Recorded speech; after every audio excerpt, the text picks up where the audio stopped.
Welcome back to Building Modular Dreams. I'm Andrew Copley from AJC Modular, and this is episode 5 of season 2. Today we're tackling a topic that's close to the hearts of many families, helping the kids and helping the parents. Specifically, we're talking about multi-generational living and secondary dwellings, why you might build a separate home for your adult children or an aging parent, how modular construction makes it easier, and what you need to consider along the way. Whether you're looking to keep family close while giving everyone their space, or you're exploring ways to create a supportive environment for an elderly parent, this episode is for you. And of course, joining me today is our sales manager and legendary Mr. Modular himself, Mark Byers. Cheers, Andrew. I don't know about legendary, but I'll take it. Multi-generational living is a huge trend at the moment, partly because of housing affordability and partly because of cultural shifts. We're seeing families who want to keep their kids close as they start their adult lives, and families who want to look after mum or dad without sending them to a retirement village. Modular homes make that possible in ways that traditional builds often can't. And before we get stuck in, just a reminder that we're sharing general information and stories here, not specific financial or legal advice. Always consult professionals regarding your own situation. Right, and we'll sprinkle in some ums and pauses because, well, this is how we talk, and these are real conversations. But we'll keep it focused and practical. So let's start with the big picture. Why is multi-generational living on the rise? Why are so many families considering secondary dwellings or granny flats for their adult children or their parents? From what I've seen, there are 3 main drivers. First, housing affordability. Young adults are struggling to enter the housing market. Median house prices in many Australian cities are well beyond what a person in their 20s or 30s can afford. We talked about this last episode when we discussed first home buyers. Building a secondary dwelling on a family property can be a springboard for independence. Instead of paying market rent to a landlord, the young person pays a lower rent or helps with the mortgage, while also building savings. Second, lifestyle flexibility. Living close to family can be convenient.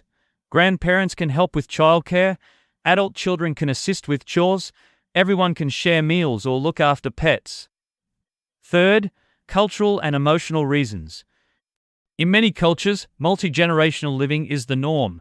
Family members support each other across generations, and living together strengthens that bond. In a time when social isolation is a growing concern, having family next door can be a huge source of comfort. Yeah, and let's not forget about the financial upside for parents. A secondary dwelling can be an investment. If your kids move out after a few years, you can rent it out. In some areas, a well-designed granny flat can fetch $400 to $700 a week, depending on location and size. If your build cost is, say, $150,000 to $200,000, that's a decent return. Of course, check local laws around renting secondary dwellings. Some councils have restrictions on renting out granny flats unless they're occupied by family members. But the point is that the dwelling isn't a sunk cost. It can generate income. Absolutely. There's also the peace of mind factor. If your elderly mum moves into a modular home in your backyard, you know she's safe and close by. She has her own space and independence, but you're there if she needs help. And she's not alone in a huge house she can't maintain. Plus, these homes are designed for accessibility. No stairs, wide doorways, grab rails, so they can accommodate mobility issues. I remember one couple, Lisa and Greg, who built a 1-bedroom modular granny flat for Greg's mum. She was in her 70s, still very active, but she didn't want to maintain her big old house. Moving in with Greg and Lisa felt like too much. She wanted her own space. The granny flat solution gave her independence, and Greg and Lisa had peace of mind. The project cost around $170,000 including site works, and they had it installed in about 3 months. Greg's mum pays them a modest rent to cover utilities, and everyone's happy. It's become a hub for Sunday lunches and family catch-ups. I love that. It's like the best of both worlds. And of course, these setups don't just apply to older parents. I've seen parents build studio or 1-bedroom modular homes for their university-aged kids. The kids get their independence, the parents know they're safe, and there's a potential income stream if the kids move out. Plus, when the kids eventually buy their own place, the parents might turn the modular into a guest house, a home office, a hobby studio, or a rental. And it works the other way too. I've met adult children who build a modular home in their backyard for their aging parents. This allows the parents to downsize, free up equity by selling their larger home, and move closer to family without sacrificing independence. When done right, it's a win-win. Okay, so let's say you're convinced this is a good idea. The next question is, how do you design a secondary dwelling that works for everyone? There are a lot of considerations: layout, privacy, accessibility, and yes, boundaries. Let's start with layout and size. Mark, what should people think about? Well, the first thing is to match the design to the occupant's needs. If it's for mum and dad, think about accessibility. That means single-level living, wider doors and halls, lever handles, a walk-in shower, non-slip flooring, good lighting. Make sure there's at least one bedroom on the ground floor with access to a bathroom. If the occupant is a young adult, they might be happy with a studio or a compact one-bedroom. They might prefer an open-plan layout with a combined kitchen and living area. Think about storage, too. Even a small home needs space for clothes, books, bikes, and whatever else they have. Built-ins, underseat drawers, and multi-purpose furniture are a must. And think about orientation and outdoor space. Natural light is so important. Place windows to maximize northern light in the southern hemisphere and minimize western glare. Provide a private outdoor area, a small deck or patio, so the occupant can enjoy some fresh air. And, importantly, position the secondary dwelling in a way that gives everyone privacy. You don't want it right outside your kitchen window. A bit of landscaping can go a long way. Trees, hedges, or fencing can create separation without making things feel unfriendly. Boundaries are both physical and emotional. You've got to agree on how the shared spaces will work. Will the occupant of the secondary dwelling use the main house's laundry? What about meals? Are they included? Or is the modular home fully self-contained? These are conversations you need to have up front. It might feel awkward, but it saves tension later. I've seen families agree that Sunday night is family dinner, but the rest of the week everyone does their own thing, or they rotate cooking duties. It all depends on what works for you. And there's the question of visitors. If your adult kid has friends over, do they park in your driveway? Do you have a rule about noise? If it's your elderly parent, do they feel comfortable inviting friends over? Clear communication is essential. You can even put it in writing, a family agreement. It might sound formal, but it clarifies expectations. I've seen families create a simple document covering rent, if any, utilities, chores, quiet hours, and guests. It can be as detailed or as flexible as you like. The key is that everyone has a chance to speak and agree. Speaking of utilities, think about whether the modular home will have its own meter. In some cases, you can connect to the main house's electricity and water and then estimate usage. In other cases, it might be better to install separate meters so the occupant pays their share directly. Again, this depends on your relationship and what you're comfortable with. All right, let's talk approvals and finance. As we've said before, every state and local council can have different rules. In New South Wales, for example, if you're building a secondary dwelling under the State Environmental Planning Policy (SEP), you need to meet certain criteria, like maximum floor area and minimum lot size, and you'll need a construction certificate. It can take a few months to get everything approved, especially if you need a private certifier. Victoria has simpler rules.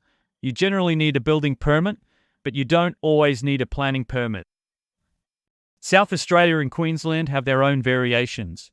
It's critical to check with your local council or a private certifier before you commit to a design. And remember, your site might have additional overlays, bushfire, flood, heritage, zoning, that affect what you can build. A sloping site might need engineering for footings. A narrow block might restrict the size and position of the modular home. If you're in a regional area, you might need a septic system instead of connecting to sewer. All of these factors affect cost and timeline. Talk to someone who knows the local rules. We can help point you in the right direction, but your council or a building surveyor will give definitive answers. Finance for a secondary dwelling can be straightforward or complex, depending on your situation. If you own your property outright or have significant equity, you might refinance to fund the modular build. If you're still paying off your mortgage, you might top up the loan or take out a separate loan. Some lenders view brownie flats as part of the main property and may include them in the overall valuation. Others treat them as separate. A good broker can help you navigate these nuances. If you're building the modular for your adult child, you might have them contribute to repayments. You could set up a formal agreement where they pay you rent that covers part of the loan. If it's for your parent, maybe you charge a nominal rent to cover utilities, or maybe you agree that they'll look after the kids after school in return. Again, clarity is key. And don't forget about insurance. Make sure your building insurance covers the secondary dwelling, and check whether the occupant needs contents insurance. There's also the question of legal ownership. If your adult child lives in the modular and pays rent, are they building equity? Is it a gift? Are you expecting to be repaid when they move out? Some families set up a loan agreement or a buyout clause, so when the child can afford to, they pay back part of the construction cost. Others consider it a gift. There's no right or wrong answer, but documenting it helps avoid confusion later. Let's hear some more stories, because they illustrate just how varied these arrangements can be. One of my favorites is from a family in Wollongong. Their daughter, Emily, had just finished uni and started her first full-time job. She wanted to save for a deposit, but hated the idea of living in a share house. Her parents had a big backyard, so they decided to build a studio modular home. It was about 45 square meters, open plan, with a kitchenette, a bathroom, and a sleeping loft. The whole thing cost around $150,000. Emily paid her parents $150 a week, significantly less than market rent, and saved the rest of her salary. Within 4 years, she had enough for a deposit. She since bought her own place, and her parents are now renting the studio out to a nurse who works at the local hospital. It pays $350 a week. A great outcome for everyone. Another case is two brothers who built matching one-bedroom modular homes on a block behind their parents' house in Ballarat. One brother was a tradie, the other was a teacher. They pooled their savings and built side by side. Their parents enjoyed having them nearby but still valued privacy. The brothers share a driveway and a veggie patch, but each house is self-contained. They occasionally share meals, but mostly they live independently. In the future, when they move on, their parents could rent the homes out or use them as guest accommodation. The whole project cost around $360,000 for both units, including landscaping and shared infrastructure. And then there's Claire, who built a modular home for her mum in her backyard on the Gold Coast. Her mum, Jam, had early signs of dementia. Claire didn't want her to be in a facility, but she also needed her own space. The solution was a 2-bedroom modular home with a small living area and a kitchenette. Jan moved in, and Claire hired a carer who came daily. The closeness meant Claire could check on her mum easily, and Jan enjoyed hearing the kids playing nearby. After Jan passed away, the family kept the modular as a guest house. The flexibility of modular allowed them to adapt to a difficult situation with dignity. We've also seen adult children build modular homes for themselves on their parents' rural properties. They use them as a base while they save or build a business. One couple built a small 2-bedroom on their parents' farm and lived there while starting a landscaping business. The parents were happy because the couple helped around the farm, and the couple was happy because they had affordable rent and land to store equipment.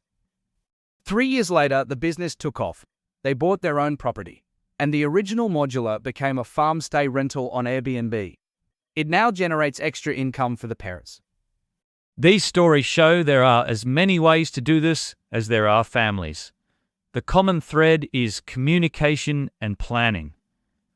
Work out what everyone wants and needs and design the solution around that. Modular gives you the flexibility to do it. Okay, let's wrap up with some practical tips for anyone considering a multi-generational setup or secondary dwelling. Start with a conversation. Sit down with your family and discuss why you're considering this. Is it for financial reasons, for care, for independence? What are everyone's concerns? Listen to each other. Clarify expectations around money, chores, privacy, and time frame. Check your zoning and approvals. Don't draw up plans until you know what your local council allows. Some councils have minimum lot sizes or maximal secondary dwelling sizes. Some restrict renting. Get advice from a town planner or certifier. Choose the right design. Consider accessibility, privacy, and storage. Think about orientation, outdoor space, and potential future uses. Be realistic about how much space you need. Sometimes a studio is enough. Other times, a 2-bedroom makes more sense. Get your finance sorted. Talk to your banker or broker about whether you'll refinance, take out a new loan, or pay cash. Understand the tax implications of renting to family or receiving rent. Make sure your insurance covers the secondary dwelling. Document agreements. It doesn't have to be a formal contract, though it can be, but write down who pays what, how long the arrangement is for, what happens if circumstances change. Everyone should understand and agree. Well, plan for the future. Think beyond the immediate need. Could the dwelling be repurposed later? Could it be moved to another property? Modular makes that possible. Leave options open. And I'd add one more. Visit display centres and talk to people. At our Canberra Display Centre, you can see the Airlie, Barossa and Waratah models, plus use the VR headset and design studio. Experience the space. Imagine your family living there. Soon we'll have the Burleigh model in Queensland, and by the end of next year, Airlie, Coogee and Waratah will join it. If you're in Victoria, hang on, we're coming in 2026. Getting a feel for the space helps you envision how it could work for your family. Before we wrap, let's talk about some of the challenges that come with multi-generational living and secondary dwellings. We love sharing success stories, but it's equally important to understand what can go wrong so you can prepare. One big issue is what I'll call creeping expectations. You might build a modular home for your adult daughter thinking she'll stay for 2 years while she saves, and then 5 years later she's still there. Or your elderly parent might need more care than you anticipated, which can put a strain on everyone. It's vital to have conversations about timelines and what happens when circumstances change. Do you have a plan if your child wants to stay longer? If mum needs full-time care, are you comfortable providing that, or will you bring in professional help? And there's the financial side. We touched on documentation, but let me emphasize that money can be a major source of tension. If you're charging rent or expecting contributions toward the mortgage, make sure the amount is fair and clear. I've seen families fall out because one sibling felt another was getting a free ride. It's not pretty. On top of that, there can be unexpected costs, like a pump upgrade if you're on tank water, or extra fencing to keep the dog out of Mana's veggie garden. Build a buffer into your budget and revisit the arrangement annually to see if anything needs adjusting. And don't forget taxes. If you're earning rental income, you need to declare it. There might be capital gains implications down the track. An accountant can help you navigate that. Another potential challenge is lifestyle differences. Maybe you go to bed at 9, but your 23-year-old son stays up gaming until midnight. Or your mum loves to garden and uses all the hot water for her morning bath. Noise, smells, visitors. These things can cause friction when you live close. Investing in sound insulation, designing separate entrances, and agreeing on quiet hours can prevent arguments. And don't underestimate the emotional adjustment. It can be confronting to reverse roles with your parents or to see your child as a tenant. Give each other grace and space. Boundaries are key. When you're next door neighbors instead of living under one roof, it's easier to maintain independence, but the lines can still blur. If your dad sees your car gone, he might pop over to borrow milk without asking. If your daughter sees the lights on, she might assume it's okay to drop by at 10 p.m. Setting expectations about knock and enter rules might sound silly, but it saves headaches. Some families even install keypads or doorbells to reinforce privacy. Others have a regular family meeting to air concerns.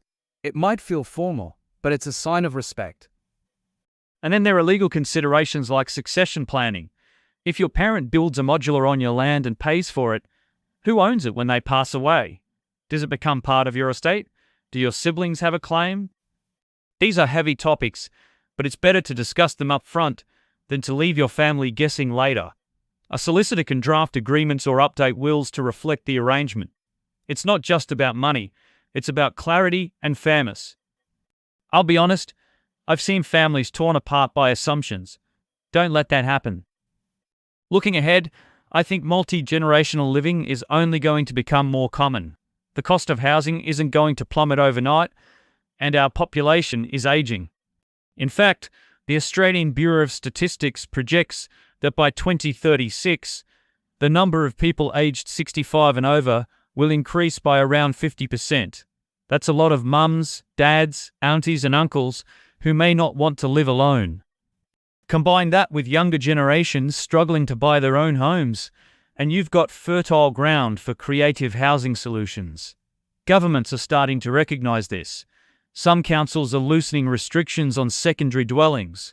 There's talk of grants or tax incentives for families who house elderly relatives. Watch this space. There's also innovation on the design side. We're seeing modular communities designed specifically for multi-generational living. Clusters of small homes around shared gardens and communal facilities. Each home is private, but there's a clubhouse, a workshop, maybe even a community kitchen. It's like co-housing, but with a family focus. And technology is making it easier to monitor health and safety. Smart home systems can alert you if grandpa hasn't moved in a while. Voice assistants can remind Nana to take her medication. We don't build those systems ourselves, but our homes can be fitted with them. They allow older people to live independently longer. And sustainability is another factor. Smaller, energy-efficient homes reduce the environmental footprint per person. When multiple generations share a single property, you save on infrastructure, one driveway, one sewer connection. You might even share solar panels or battery storage. As more families think about climate impacts, modular multi-generational living offers a practical, low-impact alternative to sprawling suburbs. Finally, there's a cultural shift happening. In many societies, living with extended family is normal. Australia has been more individualistic, but that's changing. People are seeing the benefits: emotional support, shared costs, built-in babysitters. There's a sense of community that's hard to replicate in a detached suburban lifestyle. I think we'll see more planning policies that support secondary dwellings, more lenders comfortable financing them, and more builders specializing in flexible, multi-generational designs. It'll be interesting to watch. And as always, we'll keep our ear to the ground. If there are policy changes or new products that make multi-generational living easier, we'll share them here. The bottom line is that family-centric housing isn't going anywhere, and modular construction is at the forefront of this evolution. One of the fascinating aspects of secondary dwellings is how they can be tailored to different life stages. Let's break that down a bit. A modular home designed for a teenager finishing high school might look very different to one designed for a 30-something professional or an 80-year-old grandparent. The teenager might prioritize a quiet study nook, a place to practice music without disturbing the main house, and maybe a loft bed to maximize space. They might not care about a full kitchen, just a kitchenette where they can make toasties and coffee. Meanwhile, a young professional working from home might need a dedicated office with built-in cabinetry, extra PowerPoints, and sound insulation for video calls. They might value a private outdoor area where they can entertain friends, and storage for sporting equipment. Then there's designing for older adults. We've talked about accessibility features like wider doorways and walk-in showers, but let's get more specific. A lot of older folks prefer separate toilets and bathrooms, so they have more space to move. They might appreciate a larger laundry with room for a drying rack. Consider sensor lighting in hallways, non-slip floors throughout, and lever taps that don't require grip strength. Height is important. Benches should be at a comfortable level to prevent strain. Some clients opt for adjustable bench tops that can be raised or lowered, useful if someone ends up using a wheelchair. Window placement matters too. It's not just about light, it's about views and feeling connected. A low window next to the bed means someone can see outside without sitting up fully. I've even seen modular homes designed to evolve with the occupant. One design had removable internal walls. Initially, it was an open studio for a young adult. Later, the walls could be inserted to create separate sleeping and living areas. In another case, the modular home had a carport that could be enclosed to become a second bedroom if needed. Think of it as built-in adaptability. If you're planning a secondary dwelling, consider how the occupant's needs might change over the next 5, 10, or 20 years. Modular construction makes it easier to adapt because you can swap out modules or reconfigure them with minimal disruption. Let's not forget about technology and lifestyle. A teenager might want USB ports by the bed, high-speed internet, and a gaming quality monitor. A middle-aged professional might need a dedicated fiber connection, home automation for heating and cooling, and an alarm system. An older person might benefit from a smart doorbell with video, remote control blinds, and voice-activated lights. These features add cost, but they add comfort and safety. You don't have to include everything up front, but design the home so it can accommodate upgrades later. For example, run conduit for future cables, or choose a smart home platform that can be expanded. And consider aesthetics. The style of the dwelling should complement the main house, but also reflect the occupant's personality. A modern minimalist studio might suit your 20-year-old son, while a cozy cottage-style granny flat might make mum feel at home. Exterior finishes, roof lines, verandas, all can be customized. You don't have to settle for a one-size-fits-all box. Modular manufacturers like us offer a range of facades and layouts. Come and play in our design studio. We've seen clients have a ball combining colors, textures, and fixtures to create a unique space. Designing the physical space is only half the battle. The other half is navigating family dynamics. We touched on boundaries and communication earlier, but let's dive deeper. Moving a parent or an adult child into your backyard can bring up a lot of feelings. Guilt, relief, resentment, gratitude, all of it. It can dredge up old patterns. Maybe mum wants to cook for everyone every night, but you're used to ordering in. Maybe your son expects you to do his laundry because that's how it was when he was 17. To make the arrangement work, you need to talk about roles. Who's responsible for what? How will decisions be made? Where will you compromise? In some cases, you might need outside help. Family mediators aren't just for divorce. They can help families plan multi-generational living arrangements. A mediator can facilitate conversations about money, chores, and expectations in a neutral, constructive way. Sometimes it's easier to be honest with a third party present. This might sound over the top, but if you're investing hundreds of thousands of dollars and merging your lives, a few hours with a professional can save you years of stress. Another dynamic to consider is independence versus involvement. Parents might want to help their adult kids, but they also want them to learn responsibility. Adult kids might want freedom, but also appreciate having support next door. Striking the right balance is a dance. One tip I've heard from families is to treat the occupant of the modular home like a neighbor rather than a child or a parent. Not before entering, offer help, but don't insist. Celebrate each other's milestones, but don't monitor day-to-day activities. It might feel strange at first, but it fosters respect. Then there's the question of romance. If your 26-year-old daughter has a partner, how does that work? Does the partner move in? What if the relationship ends? Who's allowed to stay overnight? These might seem like private matters, but they become family matters when you're living on the same block. Discuss boundaries around guests, cohabitation, and privacy. Same goes for elderly parents who may have companions or carers. Clear guidelines mean no one is surprised or uncomfortable. Age differences can also lead to different lifestyles. You might be working long hours while your retired parent has lots of free time. Your dad might want to pop over for a chat while you're on a Zoom call. Your son might be out late, coming home at odd hours. Having a simple code, a closed door means do not disturb, an open door means feel free to pop in, can save friction. Or use technology, send a text before visiting. These little courtesies go a long way. Cultural backgrounds can influence expectations too. In some cultures, multi-generational living is expected and the lines between households are fluid. In others, independence is prized. If your family has diverse backgrounds or you're merging families through marriage, talk about how each person views family roles. What seems obvious to one person might be unheard of to another. Respecting those differences and finding common ground is part of the process. Finally, don't forget about self-care. Living close to family can be joyful, but it can also be draining.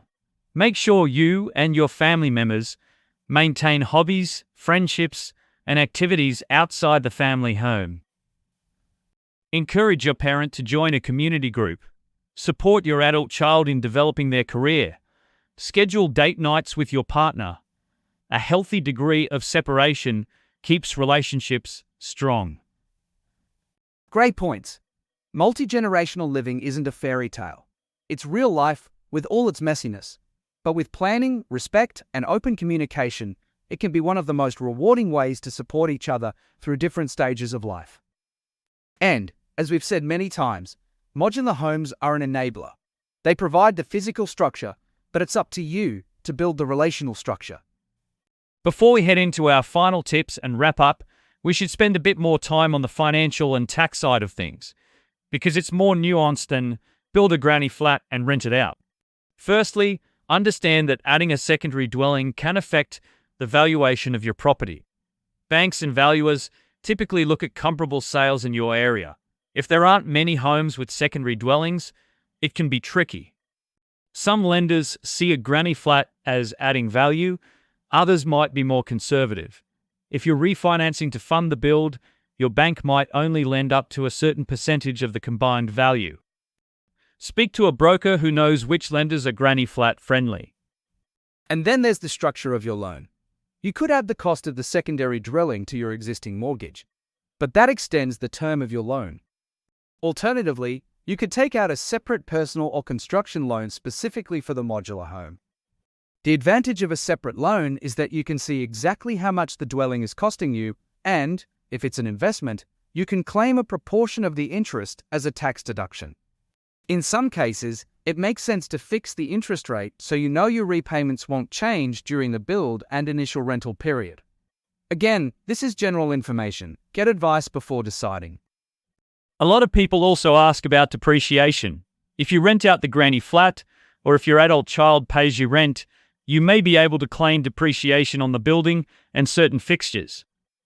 That means you can deduct a portion of the cost each year, which reduces your taxable income.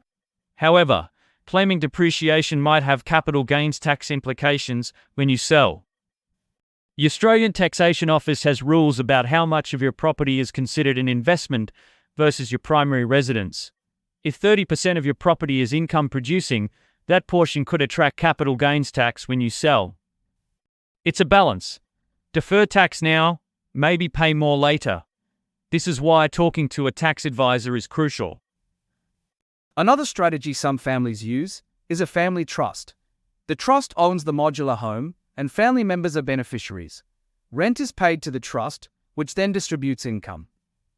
This can provide asset protection and may have tax benefits, but it comes with setup costs and ongoing obligations. Trusts are complex. You need legal and accountant advice.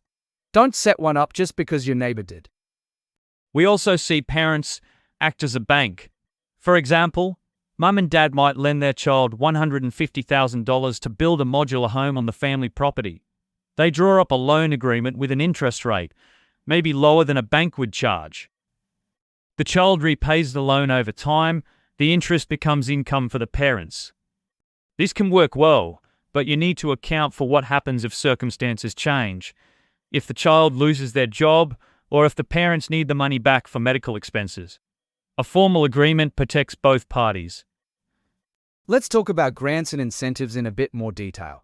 Some states offer grants for building secondary dwellings, especially if they're intended for aging relatives. There might also be low-interest loans for disability-accessible housing. Regional councils sometimes have programs to encourage infill development, adding homes in existing suburbs, rather than expanding into greenfield sites. These programs change frequently, so check your state government's housing department and speak to your council. If you're renting out your secondary dwelling, consider whether you want to go long-term or short-term. Long-term rental provides steady income and less turnover, but the rent might be lower.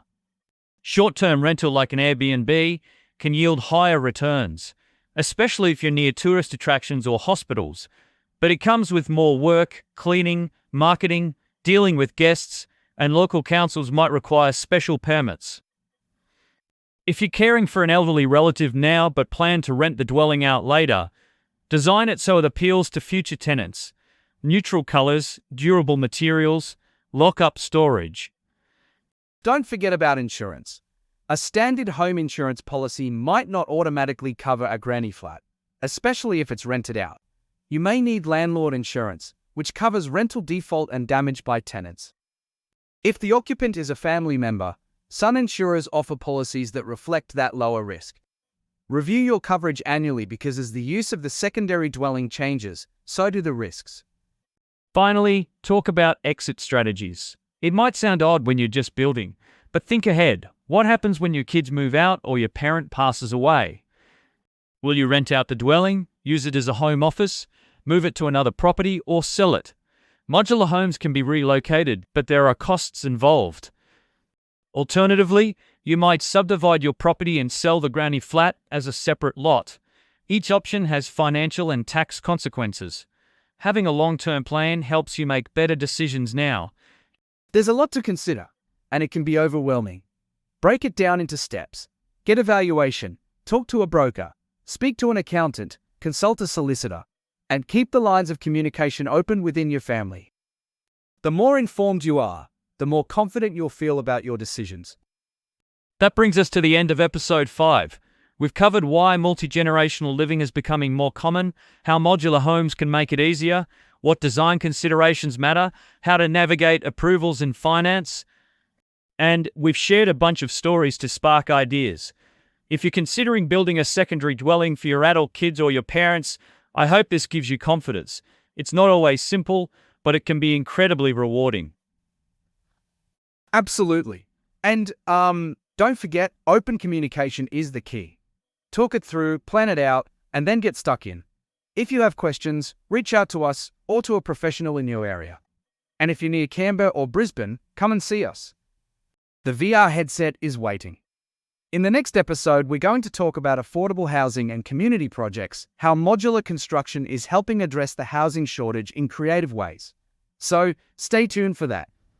Thanks for listening. Share this with anyone who might find it helpful, and we'll catch you next time on Building Modular Dreams.